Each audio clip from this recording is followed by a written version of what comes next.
Okay, we are on Sudden Valley Drive, headed for the house on Twin Flower Circle.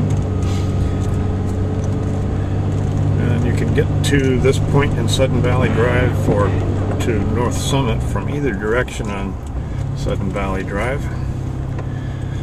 Short turn down here and then on to Twin Flower Circle.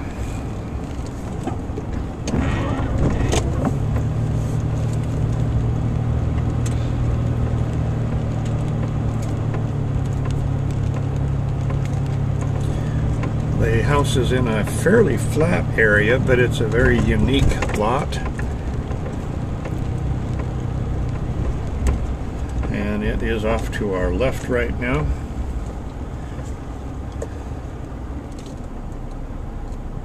You can see the house there. And I'll see if we can get out with the dash cam without jerking too much.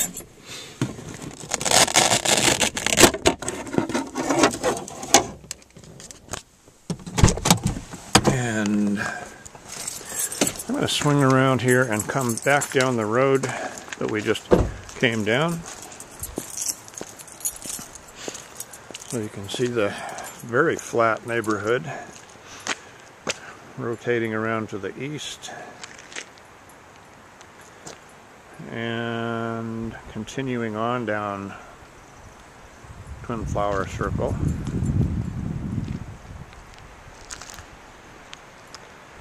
Now the house that we're aiming for is to my right, about 90 degrees now, and we have a ditch of sorts, an area, a wetland area, which is on the property.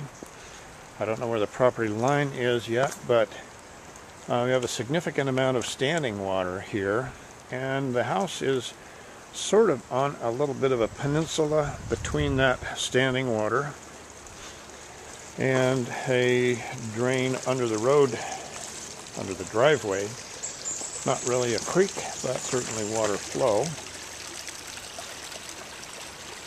And I'm back around to the house.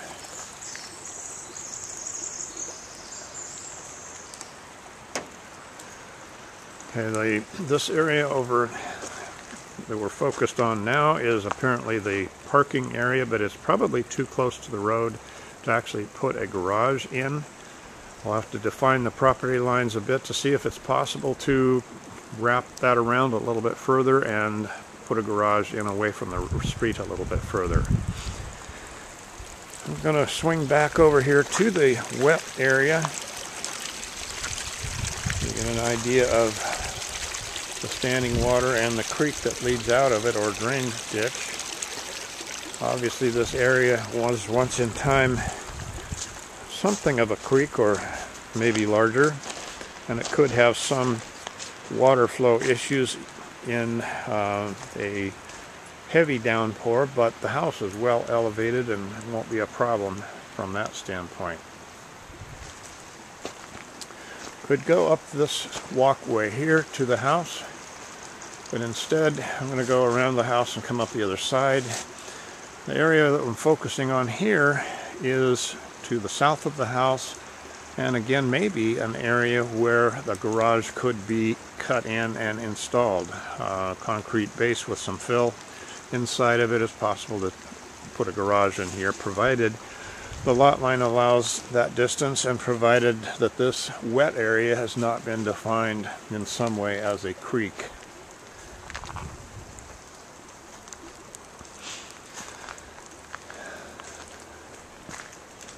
The crawl space area is locked right now, and without more destructive entrance, I'd rather not try to define what the height of that is. We do have T111 siding, plywood variety, not OSB, and you can see the footing above the surface here, especially in this corner. So this retaining wall is retaining what's going to be holding the house here, which is, I would prefer that that concrete went down into the ground further, but it's pretty close to the surface.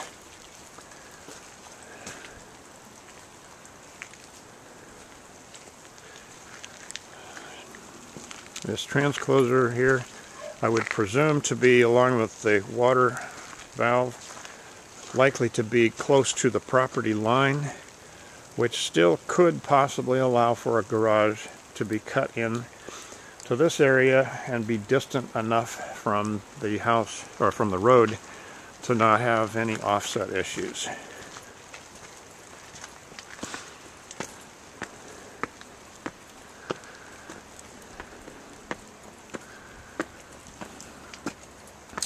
A couple of large trees, they're second growth. They're next to the house. I've got one up here on top. This is a fairly protected area from winds, so it doesn't seem as though we're going to have an issue to speak of with any trees coming down on the property. The winds come from the opposite direction, which is over where the road is and where my truck is.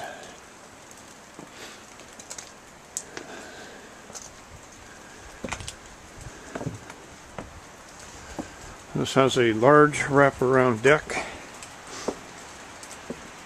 It seems substantial enough, but I would be curious of its underpinnings a little. That seems highly cantilevered, and there's some potential issues around the corner, but it does provide a very nice area to view from. Behind this property, behind the house, is a very large piece of timberland acreage, so there's not going to be anybody building back in that direction. There obviously won't be anyone building in the creek area. So it's a very secluded or potentially secluded location with a pretty nice viewing area. You can see down the back side of the house again.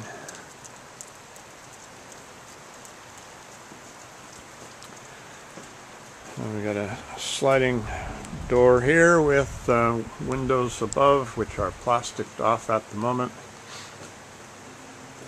There's no power or water on in the house at the moment, so it's going to be a little dark, and some of the MLS photos will provide better viewing perspective. So, stepping inside, have a pellet stove with an outside intake to it.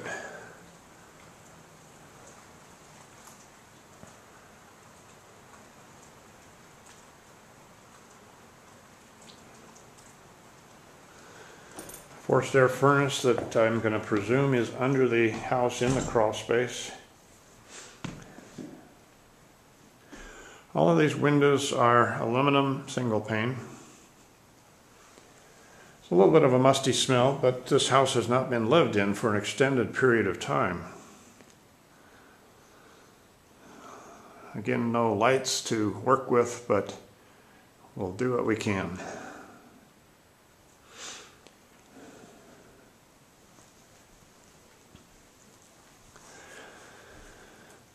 Older laminate counters, but a reasonable size kitchen. Lowered soffit with older lights, and mid-70s cabinets, probably original cabinets.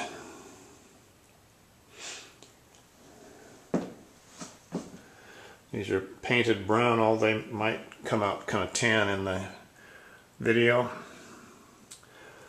We're approaching the first bedroom, then another bedroom, bathroom, and a laundry area right off the kitchen. This would probably be a stackable scenario. There's not room for side-by-sides.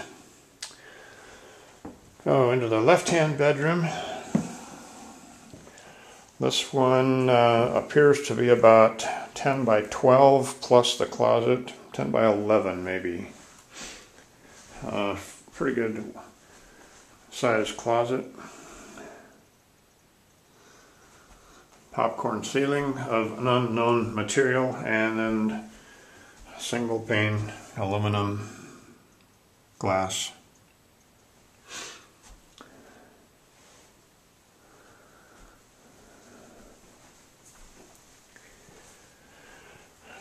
The other bedroom is slightly brighter because it has a window with a bit more light, and yellow paint helps. These appear to be pretty identical in size, mirror images of each other. You have an electrical panel that looks like a 200 amp.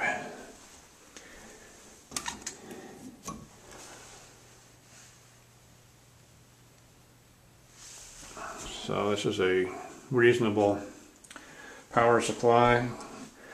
Out the window again, just for viewing.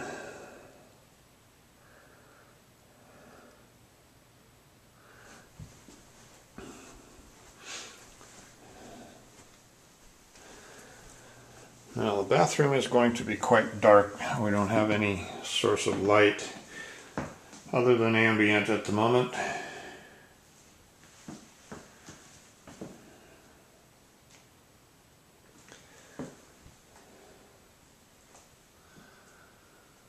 No fan, exhaust fan in here, but I'm not seeing anything that suggests red flags in any way. Back to the laundry area. Newer dishwasher, certainly not new, and an old stove that would obviously want to get replaced. A stacked fan rather than a recirculator. You have some mold showing here, so we might have some water coming down that stack area. This is the only place that I've seen any of that. And it could be where the musty smell is coming from.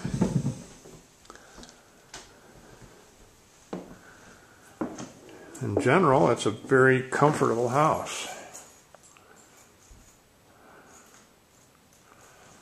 And I would say really along the lines of what Jesse's looking for. Its location is a little bit challenged because of the water surrounding, at least on two sides. We've got a very, very wet ditch, but we've had someplace around 4 inches of rain in the last day or so. And again, these lower windows, this is not a tempered glass window, and you have a slider on the floor, which is, from a safety standpoint, not a great thing, right on the floor. And back outside. And that's it for this house on Twin Flowers.